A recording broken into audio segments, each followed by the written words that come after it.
Se suponía que no debía escuchar la frase que puso fin a todo. Ni siquiera estaba en la habitación. Estaba agachado debajo del fregadero de la cocina, intentando arreglar una gotera. El agua estuvo goteando toda la mañana. Tenía la llave en una mano y mi linterna en la otra. Y fue entonces cuando escuché su voz a través del respiradero encima de mí. Suave, bajo, serio.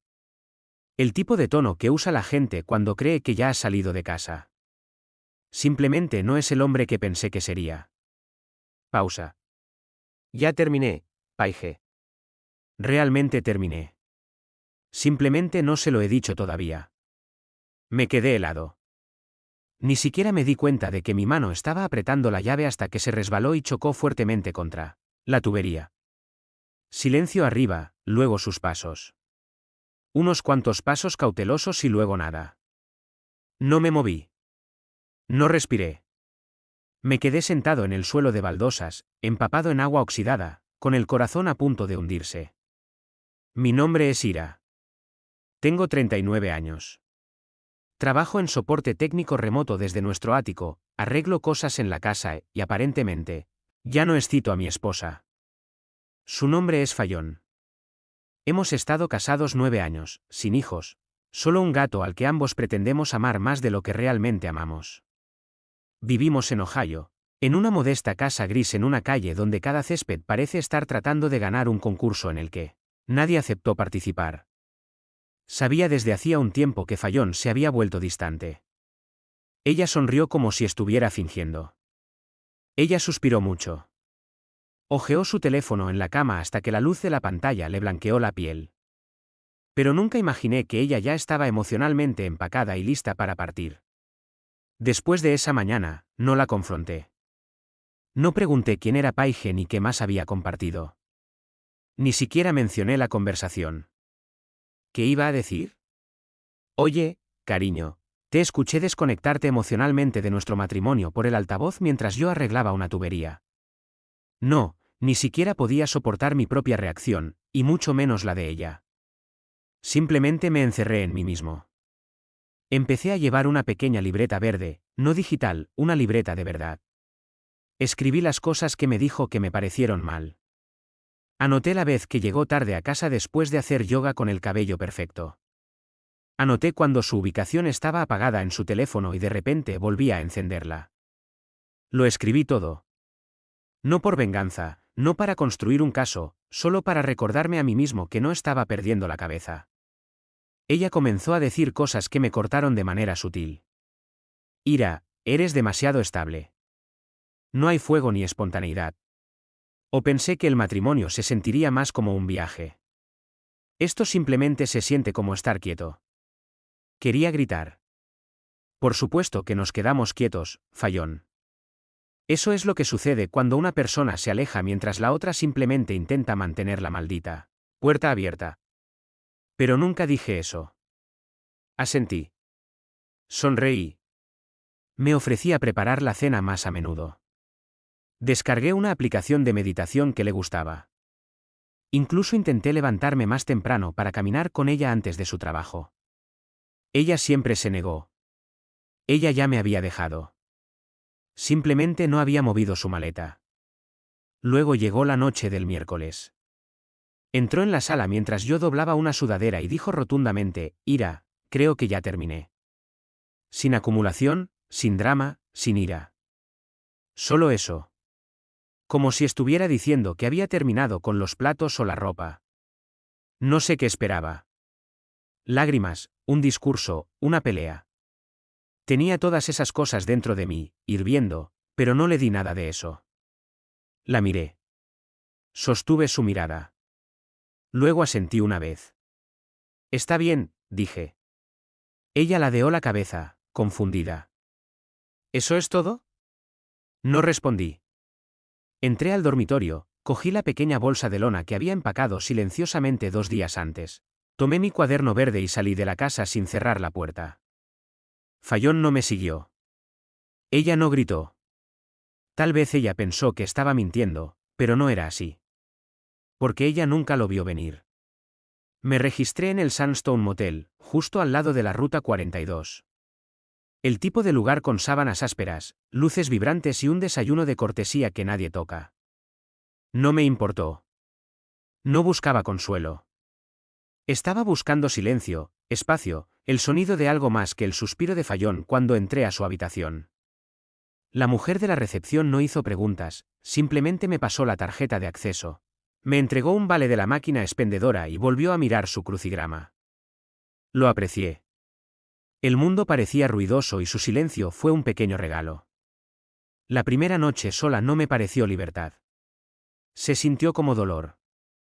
Me acosté allí. Esa cama rígida, mirando al techo, recordando nuestro primer departamento, nuestro viaje de campamento en Minnesota, la vez que me besó con una bengala en la mano y casi prende fuego a mi franela. Recordé cómo solía tararear para sí misma cuando se cepillaba el pelo, y cómo ese tarareo había cesado hacía años, y nunca le pregunté por qué. Me preguntaba si ella estaría sentada en nuestra casa pensando en algo de eso, pero lo dudaba. Por la mañana, el café del motel estaba sucio y mi teléfono tenía 11 llamadas perdidas. Ninguno de Fayón, mi mamá. 2 de mi compañero de trabajo le vi y el resto de números que no reconocí. Tampoco hay mensajes de texto de ella. ¿Ningún dónde estás? Nada de hablemos. Solo silencio digital. No fui a trabajar ese día. Llamé y dije que había una emergencia familiar. No fue una mentira. Mi matrimonio se había estancado. Eso cuenta, ¿verdad? En lugar de eso, conduje hasta la pequeña librería a la que Fayón y yo solíamos ir los sábados antes de que todo se complicara. Todavía estaba allí, todavía olía a polvo y a café barato. Me senté en el mismo rincón en el que solíamos sentarnos, sosteniendo un libro que no estaba leyendo, observando a las parejas entrar y salir, tomados de la mano, riendo. Sentí que estaba viendo un mundo al que solía pertenecer. Ahora, yo era solo un tipo que miraba a través del cristal. Esa noche volví a abrir mi cuaderno verde. No me limité a escribir lo que ella había dicho o hecho. Esta vez escribí sobre mí, sobre todos los momentos en los que me quedé callado cuando debería haber hablado. Sobre el día en que canceló nuestra cena de aniversario en el último minuto y le dije que estaba bien, a pesar de que había pasado 3 horas cocinando. Sobre el momento en que se rió demasiado del mensaje de texto de un amigo del trabajo y yo fingí no darme cuenta. Empecé a preguntarme cuándo exactamente me volví invisible en mi propio matrimonio, no solo para ella, sino también para mí. Al día siguiente, conduje de regreso a nuestro vecindario. No entré. Estacioné 2 calles más allá y simplemente observé desde la distancia. Su coche estaba allí, en el mismo lugar, con las cortinas corridas y la luz del porche apagada, aunque ya estaba oscuro. Ella no estaba teniendo ninguna aventura dramática esa noche. Ella simplemente estaba en casa, en el mismo lugar donde yo vivía, respirando el aire que yo solía respirar. No sé lo que esperaba. Tal vez para verla paseando por la sala, esperando a que yo cruzara la puerta. Tal vez para verla hojeando su teléfono, luciendo miserable. Pero no pasó nada. Era simplemente una casa tranquila con mi fantasma todavía en ella. Entonces sucedió algo extraño. Un automóvil se detuvo en nuestro camino de entrada alrededor de las 10:47 de la noche. No es un viaje compartido. Un sedán gris oscuro. Los faros permanecieron encendidos demasiado tiempo. Vi salir a un hombre alto con traje. No llamó. Simplemente usó el teclado, el que Fayón y yo instalamos el año pasado. Vi cómo se abría la puerta y vi cómo ella lo dejaba entrar sin dudarlo. No sé cuánto tiempo estuve sentado allí después de eso. ¿Minutos? ¿Horas? Mis manos se enfriaron. Mi estómago se retorció. Y, sin embargo, no me sorprendió. La mujer que le dijo a su amiga que había terminado no lo había dicho por capricho. Ella lo dijo en serio. Y ella tenía refuerzos esperando. Pero lo que ella no sabía, lo que no podía adivinar, era que yo ya había empezado a desentrañar todo lo que había detrás de escena. El contrato de arrendamiento estaba a mi nombre. La cuenta de ahorros, congelada. El abogado con el que había estado trabajando. Estaba muy interesado en el pequeño cuaderno gris. Fayón pensó que desaparecería silenciosamente, pero ya no estaba en silencio. A la mañana siguiente, me desperté con un pensamiento repitiéndose en mi cabeza como un disco de salto. Ella le abrió la puerta, no con cautela, no como una mujer que oculta un error, sino como alguien que saluda a un hombre que había estado allí muchas veces antes. Y eso es lo que más me desgarró. No la traición en sí, sino lo normal que le parecía. Salí del Sandstone esa tarde y conduje hasta la oficina de coworking que había alquilado la semana anterior. Fallon nunca se enteró. Ella siempre asumió que yo trabajaba desde casa, pero comencé a ir allí algunos días a la semana una vez que me di cuenta de lo poco que le importaba dónde estaba. Utilicé el tiempo no solo para trabajar, sino también para pensar y prepararme. Dentro de la oficina, extendí todo sobre la mesa, copias impresas de registros financieros, capturas de pantalla de cuentas compartidas, fotografías de cargos que no había hecho, una copia de nuestro certificado de matrimonio, incluso el acuerdo prenupcial que ella olvidó que existía, el que firmamos durante lo que ella lo llamó su fase realista, cuando todavía estábamos comprometidos. Ira, la fácil de convencer. Ira, la tranquila. Ira que no grita ni hace escenas, con eso pensó que se casaría. Y eso es exactamente lo que le dejé creer que todavía era. Pero detrás de mi silencio, había estado construyendo un muro, ladrillo a ladrillo. Y ahora estaba a punto de chocar directamente contra eso. Esa noche, le envié un mensaje de texto a Fallon por primera vez desde que salí. Necesitamos hablar. Puedes elegir el lugar, pero tiene que ser público. Ella respondió 15 minutos después. ¿Qué tal el Louis Café mañana a las 6 de la tarde? Louise, nuestro antiguo lugar para desayunar. Elección inteligente. Lo suficientemente público para la civilidad. Lo suficientemente familiar como para parecer una trampa. Quería control, facilitar la conversación con café y panqueques, como si nuestras vidas no se estuvieran desmoronando. Cuando entré la noche siguiente, ella ya estaba allí, con las uñas arregladas y el collar que le compré para nuestro 7º aniversario. Ella me miró como si llegara tarde a algo a lo que no sabía que me habían invitado. Ira, dijo, como si fuera un día cualquiera. Gracias por conocerme. Asentí y me senté frente a ella, ignorando la sonrisa falsa que llevaba como perfume. Entonces, comenzó a revolver su té. No esperaba que te fueras así. Dijiste que habías terminado, respondí con calma. Bueno, sí, pero pensé que querrías hablar sobre las cosas. La logística del entrenamiento. Como si resolviste las cosas con el hombre del sedán gris, le pregunté. Su cuchara se congeló. ¿Señor? Su rostro no decayó, no de inmediato. Fallon estaba demasiado sereno para eso. En cambio, su sonrisa vaciló ligeramente en las comisuras. ¿Me has estado espiando? He estado observando. Hay una diferencia. Ella se reclinó y se cruzó de brazos. Está bien, Ira, ¿quieres hacer esto de la manera fea?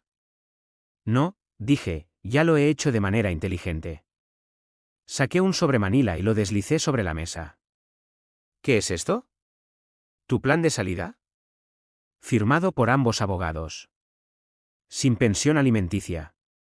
Yo me quedo con la casa. Tú te quedas con tu auto y lo que sea que esté en la cuenta personal que abriste con tu apellido de soltera hace 2 meses. Sus ojos se abrieron como platos. ¿Pasaste por el mío? Lo dejaste abierto en tu computadora portátil. No espié.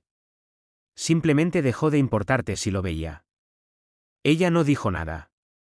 ¿Ya terminaste, Fallon? Continué. Tú mismo lo dijiste. Así que me aseguré de que no perdiéramos más tiempo fingiendo.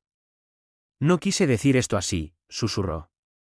No estaba lista, dijo, sin embargo, tú estabas lista para él. Eso la golpeó. Ella miró hacia abajo, mordiéndose el interior de la mejilla.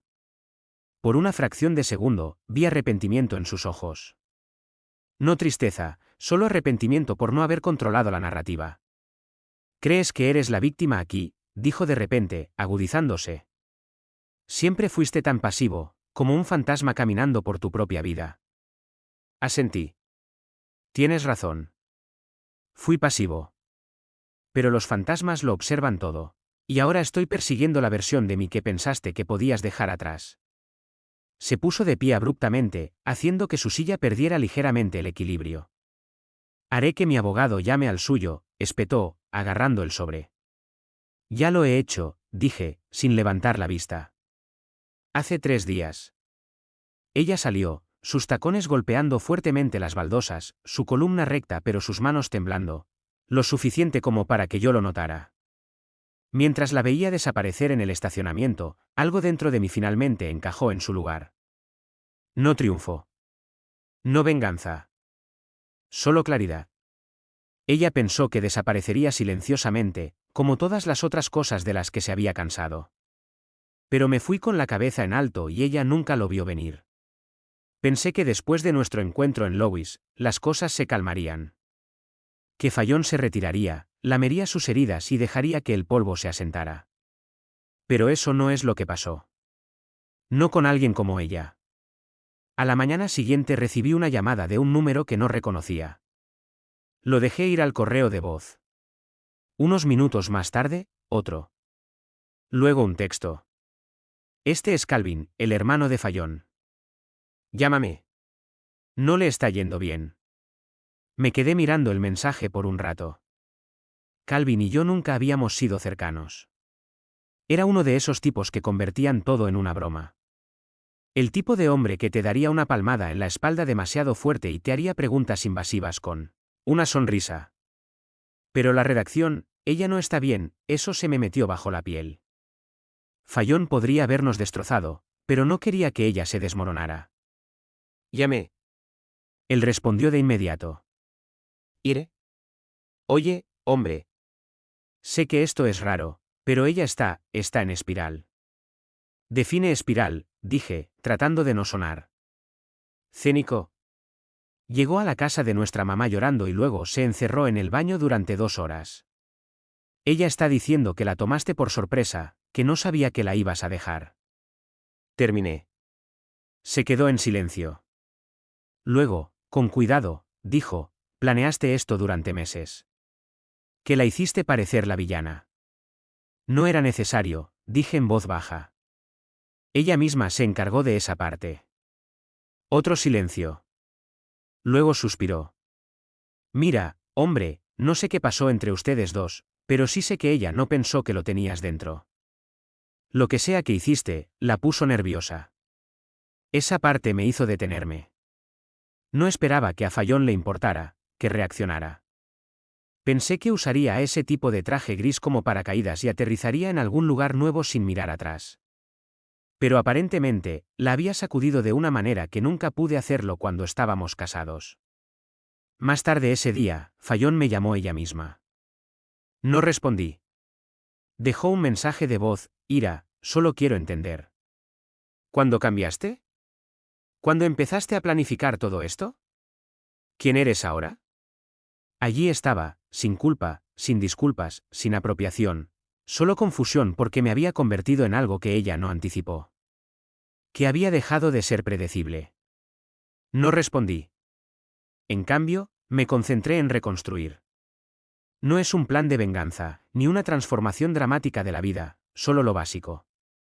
Me mudé a su pequeño apartamento en el 2.º piso, encima de una ferretería. El propietario era un tipo llamado Milt. Un viudo que se mantenía reservado pero que me ofrecía uso gratuito de las herramientas del sótano si le ayudaba a mover cosas los fines de semana. Dije que sí. Necesitaba mantener mis manos ocupadas. Por las noches, iba al restaurante de la calle y leía en mi cuaderno verde. Luego, comencé a escribir algo nuevo en las últimas páginas. No notas sobre Fallon, sino sobre mí, sobre la versión de mí mismo que había ocultado durante años. Escribí que siempre esperaba permiso para hablar. Sobre cómo confundí estar callado con ser amable. Cómo me había disculpado por cosas que nunca hice, solo para evitar tensiones. Fallon no me había destruido. Ella simplemente expuso lo inacabado que realmente estaba. Una noche, mientras cerraba el apartamento, vi un coche familiar aparcado al otro lado de la calle. Fallon. No me moví. Me quedé en la puerta, mirándola sentada allí en la oscuridad. Ella no salió. No toqué. Ella simplemente se sentó, mirando el edificio como si le hubiera robado algo. Después de unos 10 minutos, se fue. Sucedió de nuevo 2 noches después y nuevamente la semana siguiente. Fayón no me estaba acosando, al menos no en el sentido peligroso. Ella estaba orbitando, flotando en el borde de lo que solía ser suyo, tratando de entender cómo me había ido sin derrumbarme. Creo que la asustó más que cualquier pelea a gritos. Unos días después de eso, recibí un paquete por correo. Sin dirección de remitente. Dentro había una foto, una de las pocas que sabía que guardaba en su joyero. Fue de nosotros en Lake Crescent, hace 6 años. Tenía en la mano un pez demasiado pequeño para alardear de él. Ella se reía, con el pelo empapado por la lluvia. En el reverso, con su letra, esto fue real por un tiempo. Lamento haber dejado que se pudriera.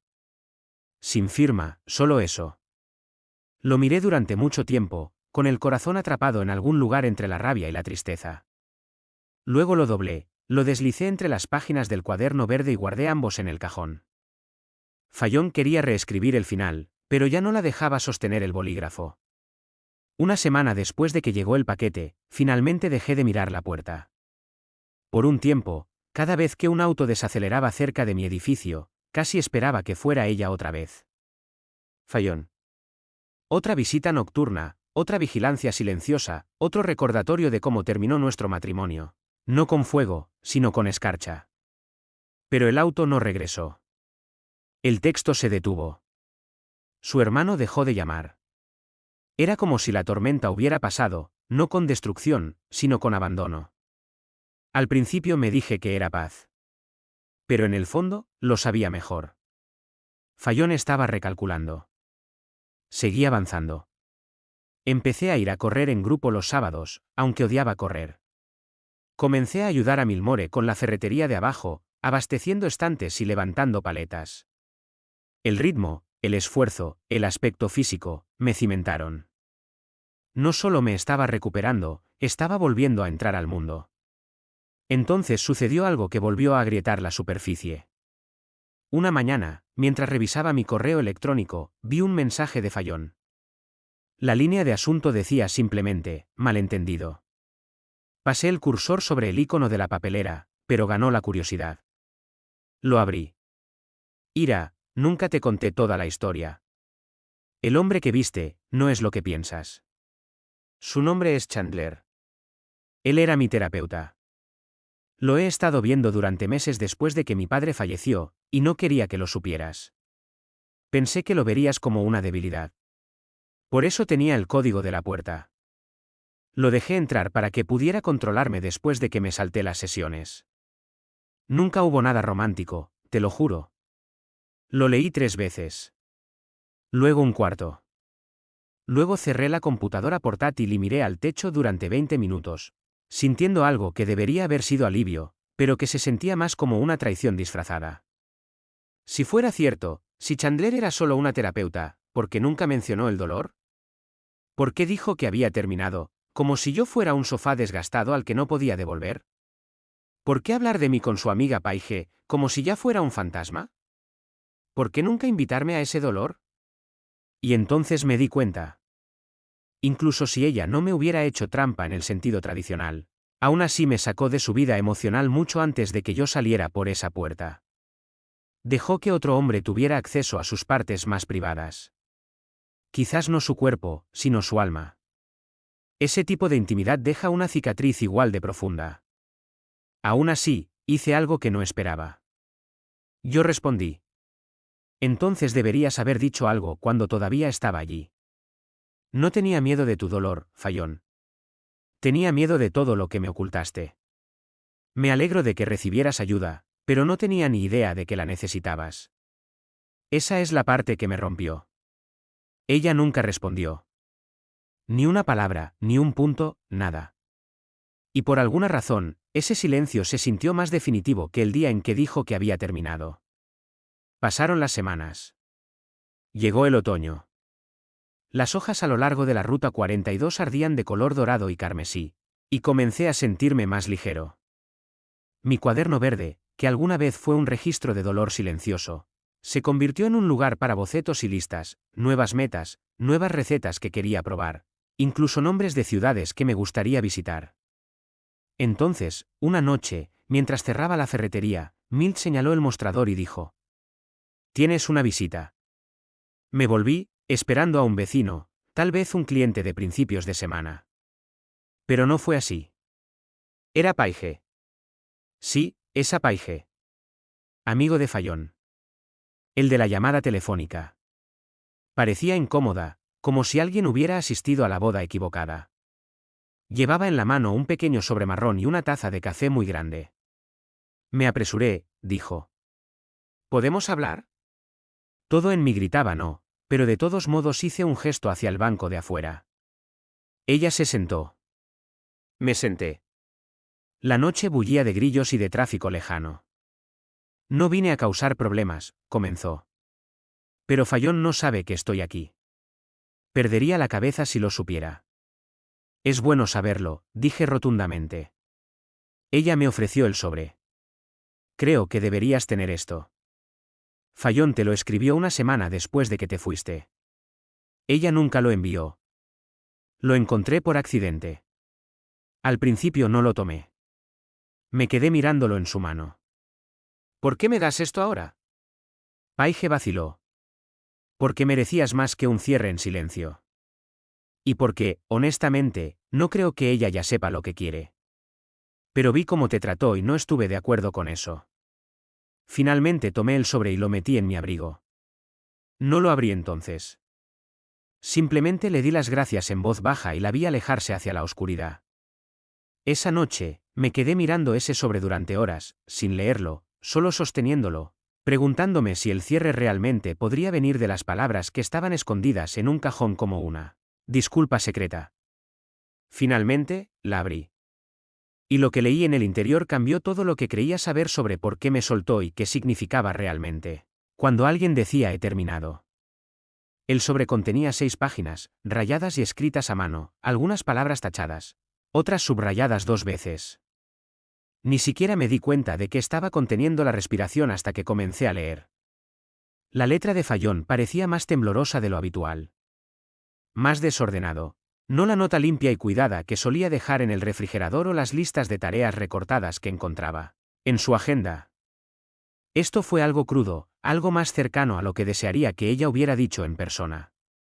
Ella empezó con: Ira, si estás leyendo esto, significa que Paige me traicionó. Pero tal vez eso no sea tan malo. Continué. Ella escribió sobre cómo había comenzado a hundirse en la niebla ese año. Antes no era yo, dijo, pero de alguna manera siempre era un poco yo. Habló de sentirse estancada, como si la vida que construyó hubiera comenzado a encajar mal en ella. Como usar un suéter que una vez me encantó, escribió. Pero ahora me pica y me aprieta el cuello. Ella admitió haberse distanciado, haberme puesto a prueba. Dijo que quería que me diera cuenta de que algo andaba mal, que forzara una confrontación porque ella no tenía el coraje de iniciar una. Y cuando no lo hice, ella lo tomó como prueba de que no me importaba, cuando en realidad solo estaba esperando que me dejara entrar. Escribió sobre Chandler, el terapeuta, y cómo se convenció de que él era un espacio seguro porque él no conocía su historia, sus hábitos, la versión de sí misma que pensaba que se había vuelto aburrida. Él me vio como una mujer que sufría, escribió, no como una esposa que había dejado de esforzarse contigo. Me sentí vista de maneras que no me gustaban. Me sentí invisible de una manera que me daba paz. Ella dijo que nunca se acostó con él, que lo pensó, pero la culpa la hizo detenerse antes de que pasara algo. Pero sé que la traición emocional también cuenta, añadió. Y no te pediré que me perdones por eso. Solo espero que algún día entiendas el miedo que tenía de pedir ayuda. Fue el párrafo final el que fue más profundo. No porque fuera cruel, sino porque fue honesto. Siempre fuiste más firme que yo, más amable de lo que te creía. Pensé que te desmoronarías cuando dijera que había terminado, pero no lo hiciste. Te fuiste como un hombre que ya estaba destrozado. No sabía que tenías ese tipo de fuerza. Creo que esa es la parte que más me asustó, que nunca supe realmente de qué estabas hecho hasta que fue demasiado tarde. Cerré la carta y me senté en el silencio de mi apartamento. El único ruido provenía del crujido ocasional de las tablas del piso encima de mí. No lloré, no me enfurecí. Me sentí vacío. Fue extraño. Había deseado respuestas durante tanto tiempo. Quería saber por qué se volvió